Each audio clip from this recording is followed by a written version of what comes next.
one thing that the Prophet ﷺ told us is that Iman does increase and decrease. We find this in many different narrations. It's something that we find in the Quran, لِيَزْدَادُ الَّذِينَ آمَنُوا إِيمَانًا, that people of faith would be increased in their faith. أَيُّكُمْ زَادَتْهُ هَذِهِ إِيمَانًا, which of you was increased in faith by this? Yazidullah. So the idea of Allah subhanahu wa ta'ala increasing a person in guidance. All of these different verses exist. This is something that's well established, that faith does increase and decrease. However, I want you to imagine your heart in the spiritual sense. If you're looking at the line and it's just straight, that means you're dead. That means nothing is happening. But if the fluctuation is too crazy, it's also unhealthy. How is your spiritual heart beating? If you could graph it out, is it doing this or is it doing this? All right, or is it doing this? And do you have no idea what I'm talking about? Because that's a possibility as well. But it should be just like your physical heart, just like this, right? Where sometimes it's here, sometimes it's here, sometimes it's here, sometimes it's here, sometimes it's here, but it always comes down to that same point. It doesn't die. So there are healthy, natural fluctuations in faith. Even the companions of the Prophet ﷺ had those fluctuations. Every single human being. There is no way that your Iman can be the same all the time, everywhere that you are. There's no way that after Ramadan, your Iman will be the same as it was inside Ramadan, or that your Iman in the masjid is the same as it is outside the masjid. However, what you have to make sure is that when you're outside of those ideal environments, you don't undermine or undo all of the work that you've done in those good environments.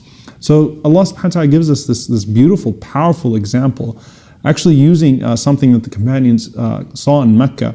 Allah subhanahu wa ta'ala says, وَلَا تَكُونُوا كَالَّتِي نَقَضَتْ غَزْلَهَا. Do not be like the woman who undid her knot after it was strong. مِن بَعْدِ قُوَّةٍ أَنْكَاثًا. After it was very strong and established.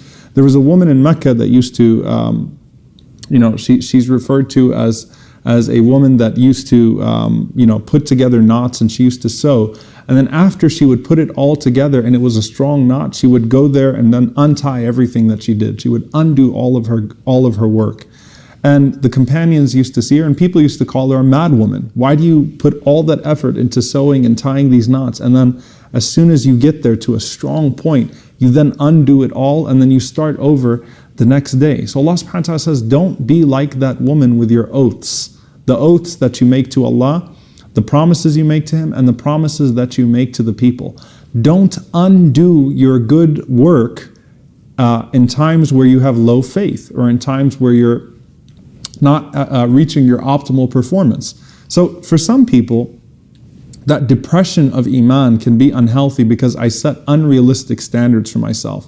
So I try to dive in all at one time. Like I've been this far away from Allah subhanahu wa ta'ala, so I need to hurry up and get it all together at one time. So I try to do everything all at once, and it's just going to collapse one day because I'm not building on a firm foundation. For some people, it's not that when I don't reach my optimal performance, it all collapses.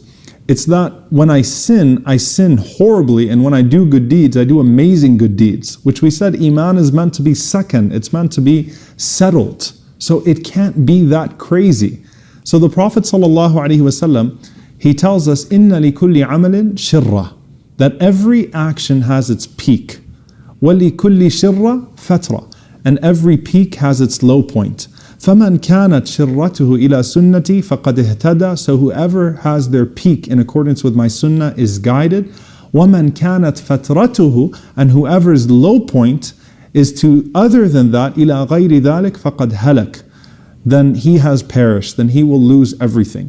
What the Prophet ﷺ is telling us is that our peak has to be reasonable, and our low point, he emphasized the crashing point, the low point in Iman. Why? Because if I prayed Qiyamul Layl for 200 days of the year, but then I stop praying for 20 days of the year, even my 5 daily prayers, all that Qiyam goes to waste. The Prophet ﷺ says, بَيْنَ الْكُفْرِ وَالْإِيمَانِ الصَّلَاةِ. What is between belief and disbelief is the prayer.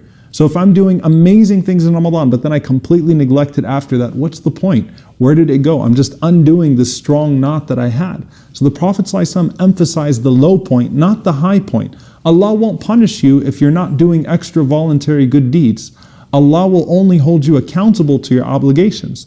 Allah wants you to maintain steadiness.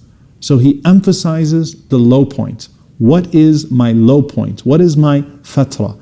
My fatra has to be at the bare minimum that I continue to perform my obligations, that I continue to perform my obligations, that I continue to avoid major sins, and I don't insist on minor sins.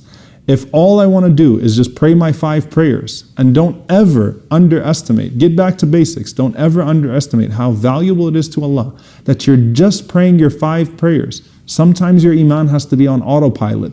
That's fine. Just do that, and then when you can kick it back up into the next gear, then you kick it into the next gear, inshaAllah ta'ala.